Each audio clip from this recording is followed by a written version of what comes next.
¿Qué onda, mis tibios? Continuando con el tema de integral de línea, tenemos ahora el problema 8.11, el cual dice: considera el campo de fuerzas F igual a x cuadrada y por i más x cúbica sobre 3 por j.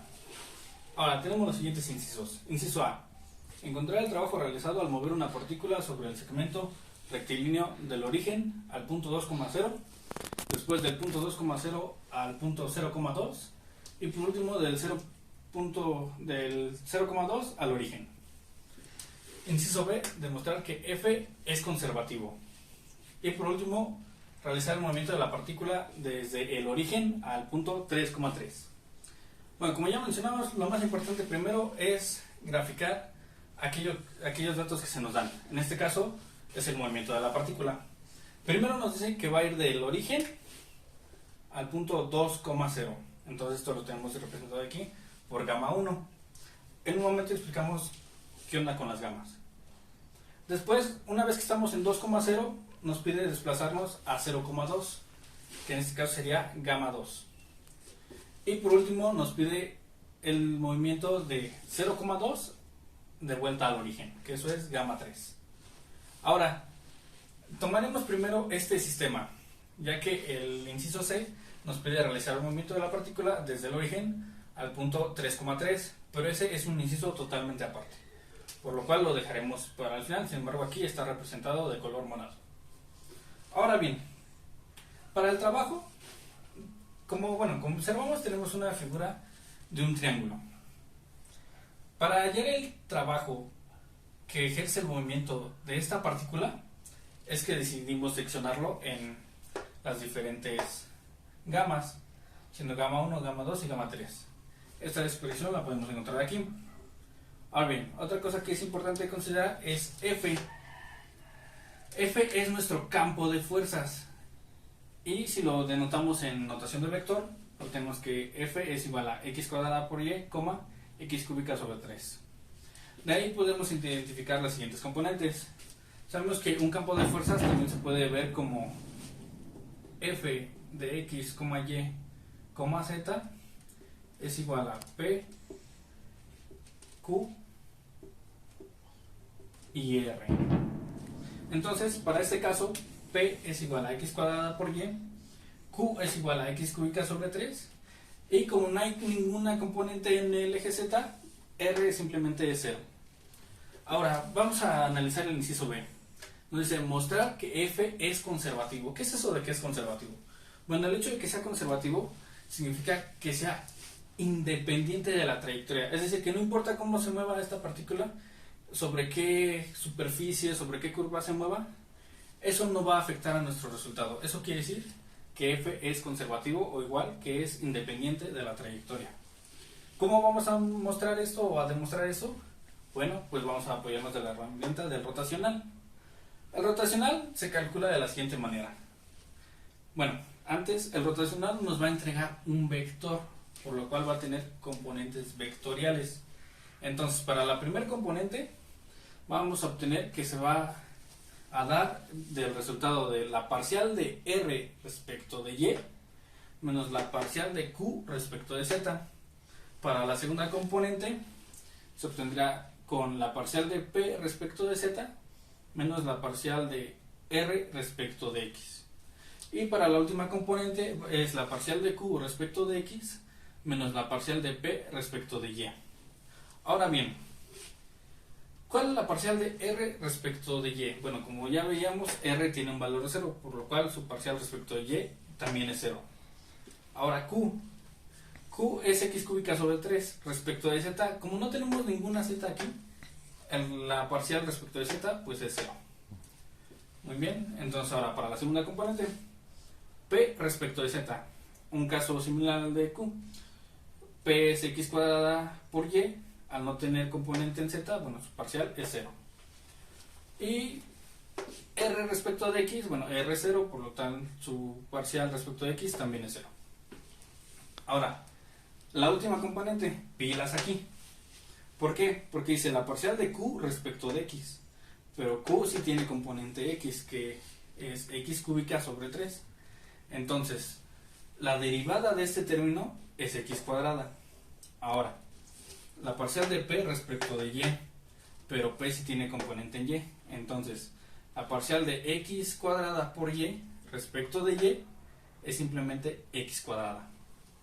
Entonces, efectuamos estas operaciones y nos damos cuenta que para el primer término 0 menos 0, 0. Para el segundo término 0 menos 0, 0. Y para el último término X cuadrada menos X cuadrada es 0. Entonces, nuestro rotacional del campo de fuerzas es igual al vector 0,0,0. Por lo tanto, es conservativo. Ahora, sabiendo esto, procederemos a calcular el trabajo. Para ello nos apoyaremos de una función de potencial, la cual se la mostraremos en un momento.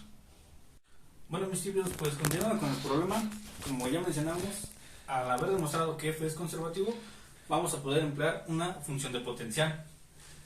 Una función de potencial se da a través de la unión de diferentes funciones. ¿Cómo se calculan estas funciones? Bueno, para nuestra primera función vamos a realizar la integral del término p respecto de x, y para nuestra segunda función vamos a realizar la integral de q respecto de y.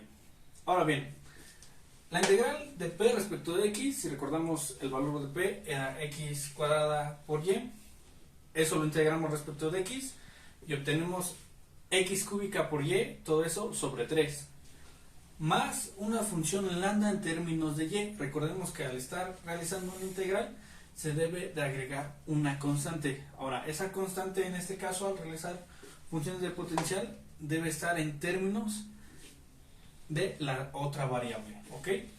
Ahora, para phi2, que es la integral de q respecto de y, tenemos que q es igual a x cúbica sobre 3. Entonces, al realizar la integral de eso respecto de y, el x cúbica sobre 3 sale de la integral y únicamente es la integral del diferencial de y. Y eso, bueno, ya el resultado nos da x cúbica por y sobre 3 más un término lambda en términos de x. Como ya mencionamos en el caso de arriba, al estar integrando debemos de agregar esto. Entonces, si realizamos la unión de estas dos funciones, veremos que el único término presente es x cúbica por y sobre 3. Pero pilas aquí, porque aquí aparece un más pi. Este más pi es una constante arbitraria, es decir, puede ser pi, puede ser 10, puede ser 100, puede ser 7, puede ser el número que ustedes gusten. No va a afectar en nada. Entonces ahora, una vez hecho esto, una vez obtenida la función de potencial, podemos decir que el trabajo va a ser igual a evaluar esta función de potencial en el punto B menos evaluar esta función de potencial en el punto A. Ahora, recordemos el gráfico que teníamos que describía el movimiento de la partícula. Para la primera trayectoria, que es del origen al punto 2,0, nuestro punto A sería 0,0 y nuestro punto B sería 2,0. Entonces, para nuestro primer trabajo, nuestro trabajo en gamma 1, tenemos que evaluar la función de potencial en 2,0 menos la función de potencial en 0,0. Si nos fijamos, aquí x vale 2, pero y vale 0. Entonces esto va a hacer que todo este término en el numerador se haga 0 y por tanto sea 0 y únicamente nos quede pi. Ahora en 0,0 ambas componentes valen 0, por tanto el numerador es 0 y de igual forma solo queda pi. Entonces sería pi menos pi y esto es 0. Nuestro primer trabajo en la trayectoria gamma 1 nos da 0. ¿Qué pasa con el trabajo en la trayectoria gamma 2? Bueno, ahora nuestro punto B es 0,2, que es a donde llega. Nuestro punto A es 2,0, que es de donde parte. Ok, entonces si evaluamos esta expresión ahora en estos puntos, obtendremos algo similar. Únicamente nos va a quedar pi de la primera evaluación y pi de la segunda. Entonces pi menos pi es 0. Para la trayectoria gamma 3, el trabajo, bueno, nuevamente va a ser la función de potencial en B menos la función de potencial en A. B es el origen porque es a donde está llegando y A es el punto 0,2, que es de donde está partiendo. Nuevamente, al hacer la evaluación, los numeradores se anulan, dejando únicamente a la constante que es pi. Al realizar la resta nuevamente da 0. Entonces, si hacemos la suma de estos tres trabajos para obtener un trabajo total, obtenemos que el trabajo va a ser igual a el trabajo en la trayectoria 1 más el trabajo en la trayectoria 2 más el trabajo en la trayectoria 3. Eso es igual a 0 más 0 más 0, únicamente tenemos 0. Si recordamos, el problema nos daba un último inciso que nos decía que observáramos qué pasaba si ahora buscábamos el trabajo que realiza la partícula, pero partiendo del origen al punto 3,3. Como el campo de fuerzas es conservativo, ya directamente podemos aplicar esta expresión, evaluando la función de potencial en el punto B menos la función de potencial en el punto A. El punto B es a donde va a llegar, es decir, 3,3, y el punto A es de donde está partiendo, que es el origen, o sea, 0,0. Si hacemos esta primera evaluación en 3,3, nos daremos cuenta que el resultado es pi más 27. Y al hacer la evaluación en 0,0, como ya lo observamos en los casos de arriba, el numerador aquí se anula y únicamente nos va a quedar pi. Entonces, si simplificamos aquí, obtenemos que este pi con este menos pi se van a ir y únicamente nos va a quedar 27. ¿Por qué aquí queda 27 y en los demás 0? Se estarán preguntando. Bueno, lo que pasa es que aquí el movimiento que describe la partícula se vuelve una trayectoria cerrada. Y en el último inciso únicamente es una trayectoria lineal. Es por eso que aquí el resultado no es 0. Y pues bueno, con eso concluiremos el problema. Hasta luego.